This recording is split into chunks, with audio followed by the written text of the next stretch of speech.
ہندوستان میں سیاستدانوں کا مجلس کے قائدین کے ساتھ دوہرا رویہ۔ مجلس پارٹی کے رکن اسمبلی و قائد مقررہ اکبر الدین اویسی کو تھانے کمشنریٹ پولیس نے انہیں نوٹس حوالے کی۔ کیا واقعی قائد مجلس اکبر الدین اویسی سے لوگ ڈرتے ہیں کیا سیکولرزم کی بات کرنے والوں کو مجلس پارٹی کے قائدین ہی نظر آ رہے ہیں؟ دوسری پارٹی کے قائدین کیوں نظر نہیں آ رہے ہیں؟ کل ہند مجلس اتحاد المسلمین کے رکن اسمبلی و قائد مقررہ اکبر الدین اویسی کو ممرہ نہ آنے کی تھانے پولیس نے انہیں نوٹس حوالے کی۔ قائد مجلس کی قیامگاہ پر 11 بجے دن پولیس پہنچی اور 11:30 بجے دن کے قریب انہیں نوٹس حوالے کی گئی۔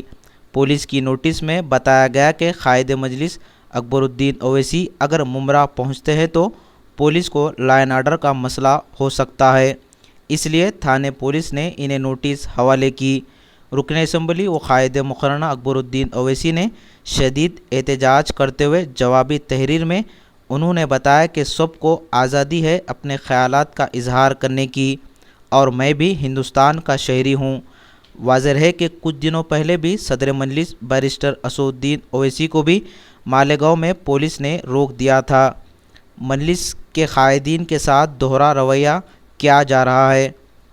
ناظرین، آپ کو یاد دلا دیں کہ کچھ دنوں پہلے ممرہ سے کئی نوجوانوں نے دارالسلام پہنچ کر قائد مجلس اکبر الدین اویسی کو ممرہ آنے کی دعوت دی تھی، جس پر قائد مجلس نے نوجوانوں کو تہ خون دیا تھا کہ ضرور ممرہ آئیں گے۔ ممرہ میں قائد مجلس اکبر الدین اویسی دعوت افطار میں شرکت کے لیے جانے ہی والے تھے کہ تھانے پولیس نے انہیں نوٹس حوالے کی۔ مجلس کے رکن اسمبلی و قائد مقررہ اکبر الدین اویسی مہاراشٹر کے دیگر علاقوں کے دورے پر روانہ ہو گئے۔ Wherein it has been informed to me not to enter the Thane Commissionerate area,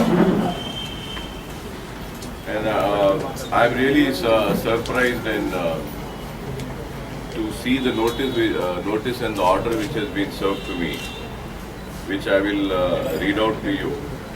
اس میں یہ لکھ رہے ہیں کہ it is also learned that you will attend public gathering and also deliver speech. But my real program to Mumrah, there is no public addressing or any public speech or delivery of public speech is there. But it is only I am attending Mumrah for an iftar party where I will be breaking my fast and then I'll meet some people and I'll return back. But it is only they are assuming, and I would say it's a false assumption that they are having that I will be addressing any public meeting over there.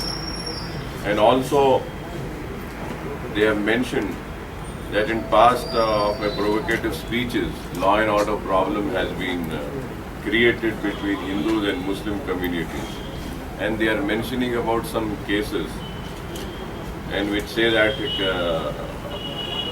Mangalhar police station, Hyderabad. I don't know where is this Mangalhar. Fine. And one more they are saying Ardhapur police station, Hyderabad.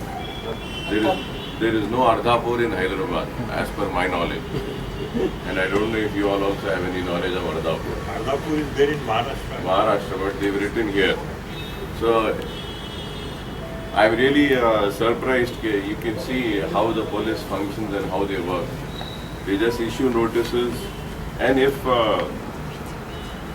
as a citizen of this country, I think I hold the right to move freely in any part of India, and I cannot be stopped from moving freely.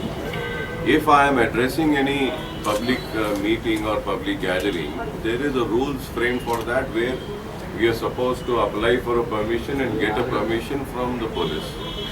And no such permission has been sought by my party people or the people who have invited me there.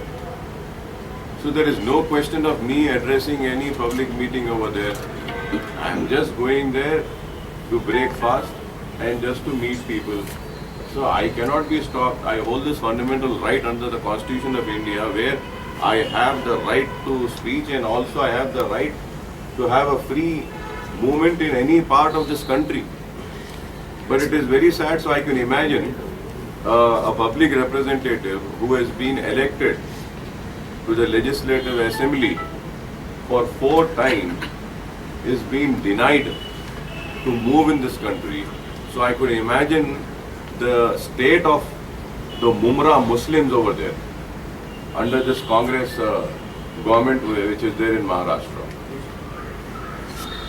So we have a strong objection to this, and for this I have given a written reply to the police commissioner. The copy I will give it to you, in which I have mentioned the same thing, that as a citizen of this country, I hold the right to move freely in any part of the country, and nobody can stop me from moving freely. Yes, if there is any political gathering, I am going to seek for a permission, then a permission can be denied. And I am going to challenge this order in the court, and I have a strong belief that I will get justice from the court, and I will get an order from the court where I will be allowed to visit, and for sure I am going to visit. And let me make it very clear to everybody who is listening, such things cannot stop me from reaching out to my people, to my brothers. I am going to reach out to them, I am going to meet them, and I am going to fight for them, and I am also going to fight against all this communal forces and communal minded people who are trying to stop me from reaching to my brothers and my sisters who have been denied their rightful right. And I'm going to fight for justice for them, for their right. And MIM will not be curtailed down with such orders or such notices. MIM will fight this orders judicially and democratically, and we are going to see that we reach out to the people, and not only Mumra, Maharashtra, but elsewhere, Uttar Pradesh, Bihar, Bengal, Madhya Pradesh, and also Gujarat. We will be reaching out to our brothers, to my Muslim brothers and Muslim sisters. I am going to reach out, I am going to go, I am going to meet, I am going to be with them, and I am going to see that we also struggle with them, fight in a constitutional way to get the rightful share of the Muslim communities in this country.